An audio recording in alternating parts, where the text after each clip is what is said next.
My name is Matthew Trimble, and I'm running for Hampshire County Assessor.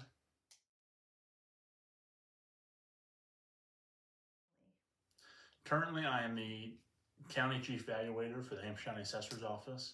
I just got off of my elected role as the Vice President of the School Board for Hampshire County.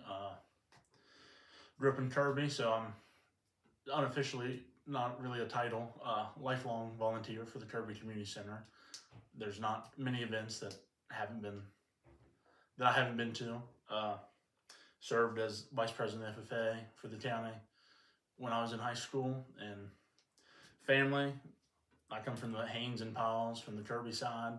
It extends as far as any tree I've seen. So my mother is Shirley Trimble, and my sister is Allison Doman. She has a husband, Shannon Doman, and three children, Braden Doman, Tyson Doman, and Peyton Doman, all little hellraisers.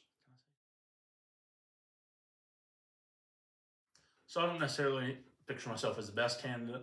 I just know that the role of the assessor is something that I hold highly to myself. I've told the current assessor, Norma Wagner, since I was about 14, we'd go to Mountaintop Restaurant for breakfast in the mornings. I would tell her that I was gonna be elected to her seat when she gave it up.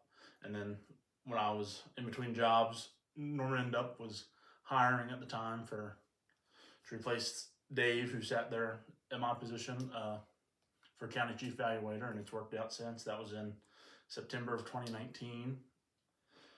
I believe that the position of the assessor is important to the county to maintain fair and equal tax values when property, houses, land, cars, anything that you pay taxes on. I believe that there needs to be a fair and equitable tax rate.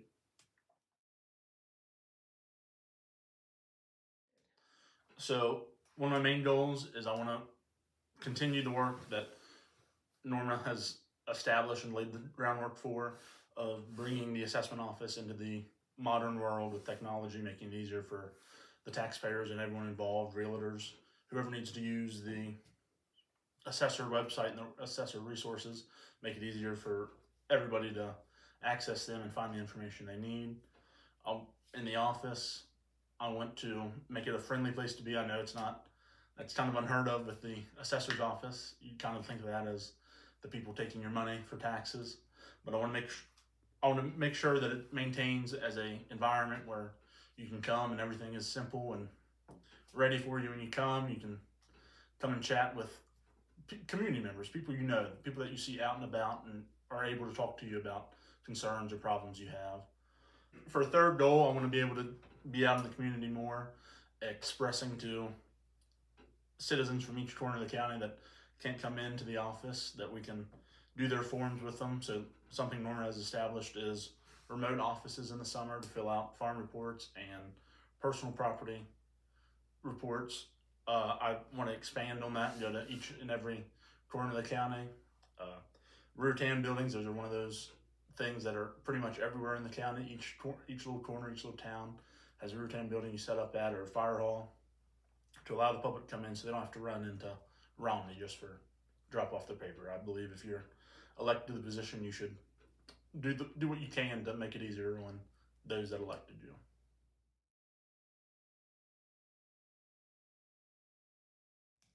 So big challenge, and I feel it too, just as much as the assessor, as the county chief evaluator. There's been a sudden boom ever since 2020. It seemed to happen with COVID. The real estate market has went above and beyond.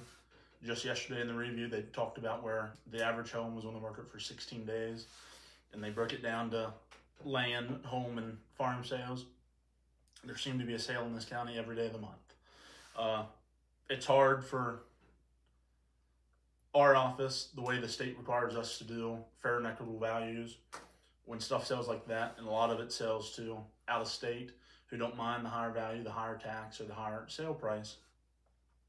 The state requires that for any neighborhood, you bring all the sales together, sale prices, and bring every property in there to an average. So say Tom and Henry over here sold their farm for $4.2 million. Joe to the next door that has had his farm since the 60s gets an increase on his taxes just because over here they decided to sell the family farm to a subdivision or someone from New York that wants to develop it. Personally, what I would like to see is appraisal prices go to sale prices. That way it's pretty easy to defend and it's justifiable and could maintain sale prices in the county. They won't go absurd and skyrocket, and it's not affecting Joe Blow next door because his neighbors have all sold out and he stayed in the county and stayed a farmer, which is what we like to say.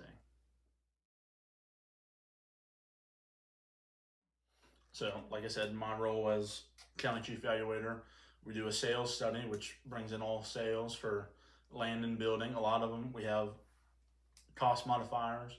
So lately, the way it's been with everything selling high, property is, I've only stepped it up reasonable amount. I'm not ready to go out here and raise everybody's value sky high just for the market to collapse before the bills go out and then everyone has a bill that they now can't sell their property for.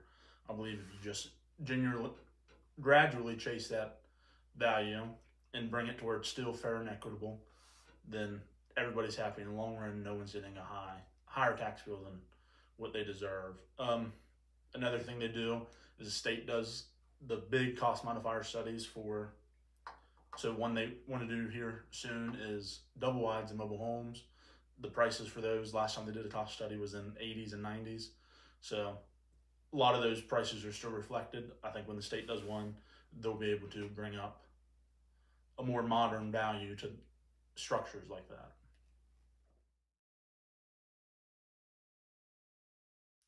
So I believe so. So currently, and I even have notes on this one.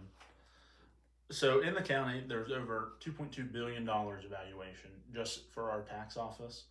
And last year saw $150 million in sales, which in the grand scheme, 150 million, 2.2 billion, it's a small percentage of that price, of that overall value is what is sold.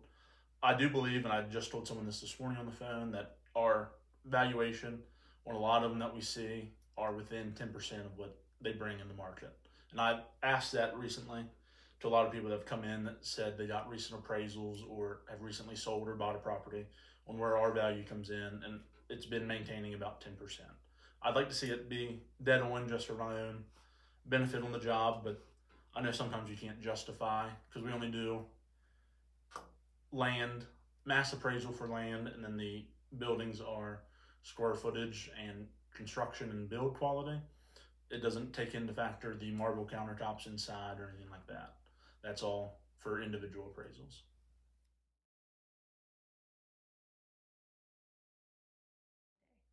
I think we're very efficient. So I go around to different classes or assessor conferences through the state, and I'll hear other counties say, "Oh, we're way behind. We're lagging. We don't know what's going to happen." The state's going to end up having to help us out. Hampshire County does not have that problem. We have a good team. Everyone works well together. Everyone is able to jive correctly, know what their job is. So we'll start here at the end of March for field appraisals and go out until before deer season. As long as everything works out, we try to be out of the woods for deer season so we're not disrupting anybody. And in that time frame, which is 8 months, we do a third of the county for door to door, and then anything new construction or any property that's sold. So you really end up doing almost half the county every year.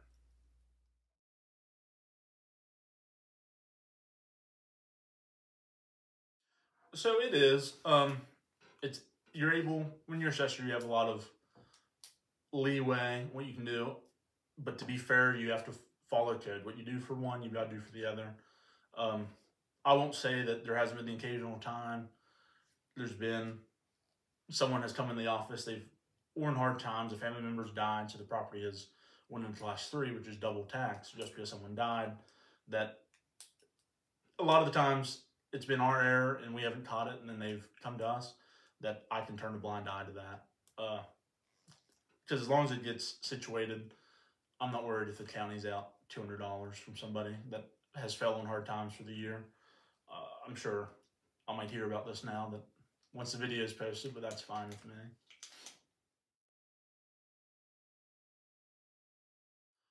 I said it 4 years ago in a video when they asked me this question. I'm a terrible cook. I've not gotten any better. I can grill any kind of meat, but once it comes to doing a stove, it's out the door. You might as well just set off the smoke alarm right away. I will burn it 100% of the time.